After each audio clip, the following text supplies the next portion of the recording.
আজ আমি বানাবো মোচার চপ। তো চলো তোমাদেরকে রেসিপিটা দেখাই। তা আমি এখানে মোচাটা কেটে ধুয়ে আগে থেকে রেডি করে রেখে দিয়েছি। এবার আমি একটু হলুদ দিয়ে সিদ্ধ করে নেব। তো এখানে আমি বেসনটাতে একটু নুন, সোডা, হলুদ, লঙ্কা গুঁড়ো দিয়ে দিলাম। দিয়ে ভালো করে এটা ফেটিয়ে নিতে হবে। বেসনটাকে মাস্ট ভালো করে ফেটাতে হবে, নাহলে কিন্তু ফুলবে না। এখানে আমি পেঁয়াজটা দিয়ে ভালো করে আদা রসুন দিয়ে কষিয়ে নিয়ে আমি এবার মোচাটাকে দিয়ে দেবো। মোচাটা দিয়ে কষিয়ে নিয়েছি ভালো করে। দিয়ে এবার আমি আলুটা দিয়ে দেবো। আলুটা আমি সেদ্ধ করে রেখে দিয়েছিলাম আগে থেকে। দিয়ে আমার এখানে হয়ে গেছে কষানো, তো আমি নামিয়ে নিয়েছিলাম।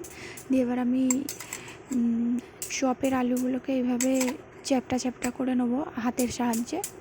হাতের মধ্যে একটু প্রথমে বেসন লাগিয়ে নিয়েছিলাম, বেসন দিয়ে চেপে চেপে একটু গোলভাবে চ্যাপটা করে নেবো। এই দেখো, দেখতেই পাচ্ছ। দিয়ে আমি এবার বেসনে ভালো করে চুবিয়ে ভেজে নেবো। এই যে এইভাবে ভালো করে বেসনটা লাগিয়ে নিতে হবে। এই দেখো, দেখতেই পাচ্ছ কত সুন্দর হয়েছে মোচার চপগুলো। এই দেখো, অনেকগুলো হয়ে এসছে। এখানে ছেলে খাচ্ছে আর বলছে বিউটিফুল হয়েছে।